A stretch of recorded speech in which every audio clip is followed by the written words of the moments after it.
तो substitution method को हम लोग आगे बढ़ाएंगे। e की पावर 2x प्लस 3 को हमें क्या करना है, इंटीग्रेट करना है। तो इंटीग्रेट करना है तो कुछ इस तरीके से लिख लेंगे उसके सिंबॉलिक वे में, ठीक है ना। इंटीग्रेशन साइन लगाया, e की power 2x plus 3 dot d x. इसका मतलब इसको हमें क्या करना है, इंटीग्रेट करना है, ठीक है ना। ये सिंबल दिख रहा है ना, ये higher limit, lower limit to higher limit आगे डेफिनेट इंटीग्रेशन में करेंगे हम लोग।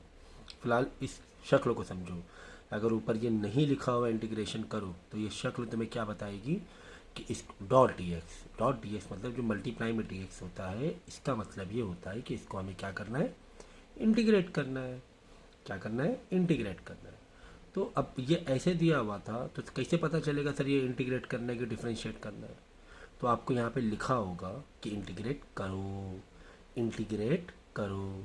अगर ये नहीं लिखा है तो कुछ इस तरीके से क्वेश्चन डायरेक्ट दे देंगे, डॉट डी एक्स, ठीक है। तो डॉट डी एक्स मतलब इंटीग्रेट करना, और difference upon D x divide by D x का मतलब डिफ्रेंशिएट करना, ठीक है ना। ये तो चीज़ें कई बार हम बता चुके हैं, बार बार बताने की ज़रूरत नहीं है। तो कभी भी अगर जैसे कि मैंने कहा था कि टर्म अगर एक कॉम्प्लिकेटेड जैसा लगे, डायरेक्ट फार्मूला ना लग पाए इंटीग्रेशन का, तो पहले सोचना चाहिए कि क्या उसमें सब्स्टिट्यूशन मेथड लग सकता है, तो देखना चाहिए हमें, ठीक है। तो वो डायरेक्ट मेथड क्यों नहीं लग पाएगा, अगर e की पावर 2x होता तो तब तो ठीक था, तब तो कोई दिक्कत नहीं थी, ठीक है ना। तब तो तुम्हें कोई दिक्कत नहीं थी। e की पावर 2x में हम क्या करते, बोलो, e की पावर 2x अपॉन 2 डायरेक्ट लिख देते, सही है ना, ऐसे ही करते हैं ना। अगर डिफ्रेंशिएशन करना होता है तो 2 e की पावर 2x करते हैं। तो ये फॉर्मूला बिल्कुल पक्के से समझो। अगर e की पावर x होता है तो e की पावर x ही हो जाता है। अगर डिफ्रेंशिएशन में बात कर रहा हूँ, और e की पावर x है तो e की पावर x हो जाता है। e की पावर 2x है तो 2 e की पावर 2x हो जाता है। डिफ्रेंशिएशन में चेन रूल देखो, अच्छे से पढ़ो डिफ्रेंशिएशन को। इसी तरह इंटीग्रेशन में e की पावर x है तो e की पावर x है, हो गया, कोई दिक्कत नहीं। लेकिन e की पावर 2x है तो e की पावर 2x अपॉन 2 हो जाता है। इंटीग्रेशन में अपॉन 2 हो जाता है, इंटीग्रेशन में अपॉन 2 हो जाता है। लेकिन यहाँ पर e की पावर 2x प्लस 3 भी है, ये मैं आपको समझाने की कोशिश कर रहा हूँ।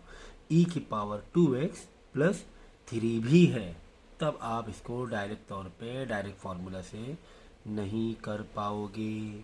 बात समझ में आई, ठीक है। तो मैं ये मान के चल रहा हूँ कि आपको डिफ्रेंशिएशन एक बेसिक लेवल का आता है, बेसिक लेवल का, है ना। जितना कि मैंने आप लोगों को सिखाया हुआ है उतना आपको आता है, और इंटीग्रेशन जितना मैं अभी तक सिखा चुका हूँ उतना आपको आता है। ट्रिग्नोमेट्री के फॉर्मूलेस आपको आते हैं, याद हैं। डिफ्रेंशिएशन के फॉर्मूलेस आपको याद हैं अच्छे से, एंड इंटीग्रेशन के फॉर्मूलेस आपको याद हैं। तो ये चैप्टर हम लोग कंटिन्यू कर सकते हैं। अगर ये तीनों फॉर्मूलेस आपको याद नहीं है, ट्रिग्नोमेट्रीज के, डिफ्रेंशिएशन के, इंटीग्रेशन के, तो ये फिर आगे पढ़ के कोई भी फ़ायदा नहीं होगा, आपको समझ में नहीं आएगा। तो किसी किसी टॉपिक को या किसी किसी चैप्टर को समझने के लिए कुछ एलिजिबिलिटी होती है, तो वो एलिजिबिलिटी होना ज़रूरी है। तो ये मैं बीच बीच लेक्चर में आपको बताता जा रहा हूँ कि क्या एलिजिबिलिटी चाहिए, ठीक है। चलो, तो अब यहाँ पर देखो यार, क्या किसी का डिफ्रेंशिएशन सब्स्टिट्यूशन मेथड हम लोग क्या करते हैं, देखते हैं कि अगर मल्टीपल टर्म है तो किसी टर्म अगर डी एक्स हमें हटाना होता है। एक्चुअली में सब्स्टिट्यूशन में क्या करते हैं, या डी एक्स हटा के, एक्स का टर्म हटा के कोई और वेरिएबल के रिस्पेक्ट में डिफ्रेंशिएट करते हैं, और उस पूरे को एक्स से हटा के टी के, अब पूरे इसमें टी कर दे, चलो टी ले लो, एम ले लो, पी ले लो, जो चाहिए वो ले लो। तो हमने टी लेके चल रहे हैं। अब देखो हमने क्या किया, 2x प्लस 3 को अगर हम 2x प्लस 3 टी लेट करें तो 3 का तो हटा दो, 0 हो जाएगा, 2x का क्या हो जाएगा, 2 हो जाएगा ना। 2x का डिफ्रेंशिएशन मैंने क्या कहा, बिल्कुल फॉर्मूले तो तैरने चाहिए दिमाग में, ऐसा बोलने की ज़रूरत नहीं है मुझे कि 2x का डिफ्रेंशिएशन 2 होता है, ऐसा बोलने की ज़रूरत नहीं है, ठीक है। चलो, सो 2 डी एक्स, पहले 2 तो कम से कम नीचे ले आएगी, तो डी एक्स की जगह यार टी का टर्म बदल सकते हैं। देखो यहाँ पे शक्ल नहीं मिल रही थी, हाँ, वेरी इंपॉर्टेंट पॉइंट। यहाँ पर हमें किसी टर्म का डिफ्रेंशिएशन नहीं मिल पा रहा था, देख लो ई टू एक्स प्लस थ्री यार, इसका डिफरेंस किसको हम लेट करें, ई को लेट करें, किसको लेट करें कि उसका कोई और डिफरेंशिएशन बैठा हुआ है, नहीं था, नहीं तो कोई बात नहीं, डॉट डी एक्स तो है, डॉट डी एक्स तो है, डॉट डी एक्स के बदले तो चीज़ें ला सकते हैं ना हम लोग। हाँ वही किया हमने। देखो टू एक्स प्लस थ्री का differentiation to dot d x हो गया, ठीक है ना, टू डॉट डी एक्स हो गया, और यहाँ दोनों साइड डिफरेंशिएट किया ना, यहाँ पे डॉट डी एक्स, यहाँ पे टी के रिस्पेक्ट में, यहाँ पे एक्स के रिस्पेक्ट में, यहाँ पे टी का वन डॉट डी टी हो गया, है ना। कोई भी वेरिएबल का डिफरेंशिएशन क्या होता है, वन होता है, जैसे कि एक्स का वन हो जाएगा, जैसे टी का वन, मतलब वन डॉट डी टी, यहाँ पे टू एक्स का टू हो जाएगा, two dot d x, two को उधर डिवाइड भेज दिया तो d x is equal to d T by two, यानी जहाँ पर डी एक्स है वहाँ पर डी टी बाई टू लिख सकते हैं, और ई के ऊपर टू एक्स प्लस थ्री की जगह टी लगा सकते हैं, ई के पावर टी। हाँ नाउ सी, अब यहाँ पे देखो वैसे कि हमने ई की पावर टी लगा दिया क्योंकि टू एक्स प्लस थ्री को टी लेट किया था, हाँ, और डॉट डी एक्स की डी टी बाई टू बन गया था हमारा। देखो ये कुछ चीज़ें मालूम है क्या होती है, मैथ का अप्रोच समझे, जो आपने ट्रिग्नोमेट्री किया था प्रूविंग 10th में और 11th में, वहाँ पे देखो आपको आखिरी स्टेप पहले सोचना पड़ता है। ये अप्रोच है मैथ का। कुछ चैप्टर्स कुछ टॉपिक्स ऐसे होते हैं जहाँ पर बाद के स्टेप पहले दिमाग में रखने पड़ते हैं कि मैं ये कर लूँ तो मेरा ये बाद में हो जाएगा, अगर मैं ये करता हुआ चलूँ तो ये चीज़ कैसे आएगी। इसका कोई पर्टिकुलर, देखो हर एक को हम लोग अलग अलग तरीके से टीलेट कर रहे हैं, तो इसका कोई पर्टिकुलर फार्मूला नहीं है, ये एक अप्रोच है सब्स्टिट्यूशन। और जहाँ पर अप्रोच वाली बात आएगी वहाँ पर तो यार आपको प्रैक्टिस आपको मजबूत बना पाएगी। हो सकता है हम भी आपको इतना मजबूत ना बना पाए जितनी आपकी प्रैक्टिस बना पाएगी।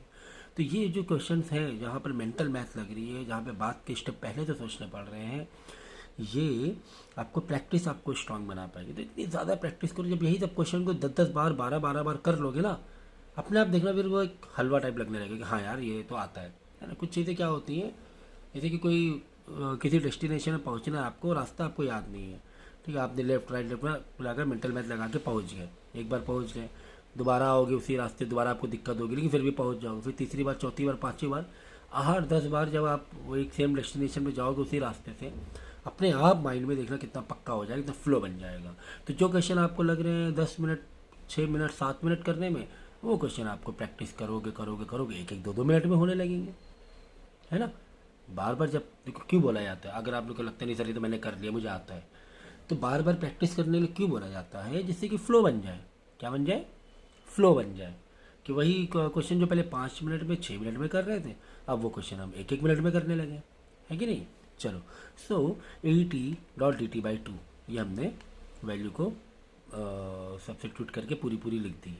यार ई की पावर टी, ये तो यार फॉर्मूला तुम्हें मालूम होना चाहिए क्या होता है इंटीग्रेशन का, ठीक है ना। तो 1/2 यहाँ से तो बाहर निकाल लो, ये 1/2 दिख रहा है ना, मतलब 1/2, ये तो बाहर निकाल लो, अपॉन 2 को कांस्टेंट बाहर निकल जाए, कोई दिक्कत वाली बात नहीं है। बचा ई की पावर टी डॉट डी, ई की पावर टी का इंटीग्रेशन क्या होता है भाई, ई की पावर टी है ना, कोई नंबर भी नहीं है, कुछ और मल्टीपल टर्म नहीं है, तो ई की पावर टी मतलब इंटीग्रेशन ई की पावर टी ही होगा, ठीक है, ओके। तो प्लस सी लगा दो, अब ई की पावर टी की जगह क्या लगा देंगे, 2x प्लस 3 लगा देंगे, सही है। तो इस तरीके से हमने इसको क्या कर लिया, इंटीग्रेट कर दिया है। ई की पावर जस्ट टी आ गया, टी प्लस 2 या टी प्लस 3 थोड़ी ना था। अगर 2t होता तो 2 नीचे आ जाता, ई की पावर 2t आ जाता, ई की पावर 2t अपॉन 2 हो जाता इंटीग्रेशन में। और डिफ्रेंशिएशन में ई की पावर 2t क्या होता, 2 आगे आ जाता, ई की पावर 2t हो जाता, 2 ई की पावर डिफ्रेंशिएशन में, ठीक है। तो डिफ्रेंशिएशन को भी अच्छे से करोगे तो ये अपने आप समझने लगेगा। अब देखो now this question is very important, X upon E की पावर एक्स की पावर। अब यार ये तो दिख रहा है एक्स एक्स बैठा हुआ है, यानी अगर हम एक्स स्क्वायर को या एक्स को, हाँ एक्स को अगर हम ये कर दें डिफ्रेंशिएट कर दें, या एक्स स्क्वायर को डिफ्रेंशिएट कर दें, तो यहाँ पर डॉट डी एक्स चीज़ें कर सकते हैं। अब देखो अब हमने यहाँ पे क्या किया, एक्स को सवाल ये कि एक्स को सर हम लेट करें ठीक है, एक्स स्क्वायर को लेट करें, ये सवाल था हमारे पास। देखो अगर हम एक्स को लेट करते, एक्स को लेट करते टी, तो उसका डिफ्रेंशिएशन क्या होता है, एक्स का डिफ्रेंशिएशन हो जाता है 1। किसी भी वेरिएबल का डिफ्रेंशिएशन क्या होता है, 1 हो जाता है। तो एक्स को लेट नहीं करेंगे हम लोग, नहीं काम बनेगा। एक्स स्क्वायर को हम लोग है ना सब्स्टिट्यूट करेंगे, x square is equal to t, है ना। जब दोनों साइड डिफ्रेंशिएट करेंगे, एक पावर माइनस होगी, टू आगे आएगा, एक पावर माइनस होगी तो 2x, हाँ 2x यानी 2 तो उधर भेज दो यार, 2 की टेंशन ही नहीं है, 2 की टेंशन ही नहीं है, 2 उधर भेज दो, dt/2 हो गया, x डॉट डी एक्स दिखा, हाँ sir x dot d x दिख गया, अरे यार खेल खत्म ही हो गया, समझो खेल खत्म हो गया, ठीक है ना। अब हमने क्या किया, ये सारी चीज़ें आ गई, x डॉट डी एक्स की जगह dt/2 हम लोग डाल सकते हैं।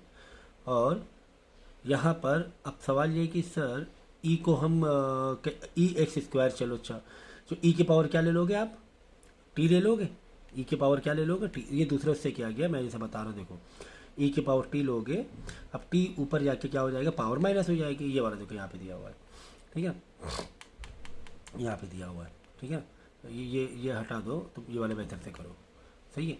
देखो ई की पावर टी होगा, टी की पावर क्या होगा -2, और एक्स डॉट डी एक्स क्या होगा, dt/2 डाल देंगे, dt/2 इसकी जगह dt/2, इसकी जगह dt/2 x dot d x, 1/2 बाहर आ जाएगा, बचेगा जस्ट dt, बचेगा जस्ट dt, और ई की पावर जो टी हुआ है, ई की पावर टी, एक्स स्क्वायर मतलब टी है ना, ई को टी ऊपर जाएगा, -1 हो जाएगा, ई को टी को -1, अब इसका इंटीग्रेशन वही होगा, ई के ऊपर जस्ट वेरिएबल बैठा है, उसका इंटीग्रेशन भी डिफरेंस सेम होता है, वही हो जाएगा 1/2 प्लस सी कर देना, ठीक है ना। सर ये -1, हाँ ये समझो, देखो ई के पावर टी होता तो उसका इंटीग्रेशन क्या होता, ई के पावर टी होता, ठीक है ना, मतलब ई के पावर 1t, ऐसे समझो, कोई भी वेरिएबल के पीछे कोई कांस्टेंट नंबर क्या होता है, 1 होता है, तो ई की पावर टी यानी ई की पावर 1t, और 1 नीचे आ जाता है। अगर ई की पावर 2t होता, ई की पावर 2t होता तो उसका इंटीग्रेशन क्या होता, ई की power 2t divide by 2, divide by 2, याद रखना। इसी की तरह ई की पावर -t, तो ई की पावर -t डिवाइड बाई, यहाँ पे तो 1 है ना, देखो कांस्टेंट क्या होता है, नीचे आ जाता है डिवाइड में, ई का कांस्टेंट डिवाइड में आ जाता है, ई के ऊपर कोई वेरिएबल पावर है उसका कांस्टेंट नीचे आ जाएगा, तो ई को -1t, एक तरीके से -1 ही है ना, टी के पीछे समझो 1 लगा हुआ है ना, तो यहाँ पे -1 आ जाएगा नीचे। जस्ट ई के अबाउट टी होता है तो नीचे 1 दिखाने की जरूरत ना पड़ती है, डिनोमिनेटर 1 क्यों दिखाएंगे हम लोग, है ना, वो तो बाई डिफॉल्ट 1 होता ही है।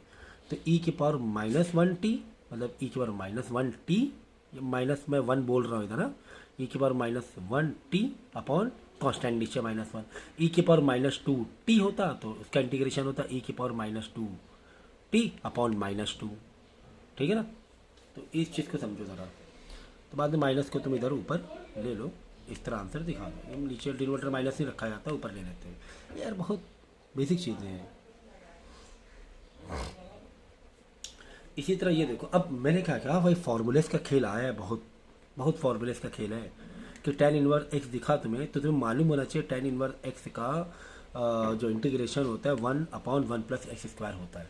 ये बिना फार्मूलेस के तुम फिर भूल जाओ कि यार तुम कर भी सकते हो, ठीक है ना। इसीलिए मैं बार बार कह रहा हूँ कि इस टॉपिक को डील करने के लिए फार्मूलेस बिल्कुल पक्के होना है, तभी आपको इधर आगे बढ़ना है, ठीक है। तो इसी तरह ये सारे क्वेश्चंस हैं, ये आप लोग खुद से करने की कोशिश करना, नहीं आएगा तो आप उससे पूछेंगे, ठीक है ना। कॉन्सेप्ट वही है यार, देख के ही समझ जाओगे, अगर फॉर्मूले पक्का याद है ना, देख के समझ जाओगे यार, सेक स्क्वायर का डिफरेंशिएशन क्या होता है वो अपने आप समझोगे आप लोग, ठीक है। या 1 - tan x का डिफरेंशिएशन क्या होता है, 1 - tan डिफरेंस सेक स्क्वायर होता है, ऊपर बैठा हुआ है ना। तो ये चीज़ें हैं।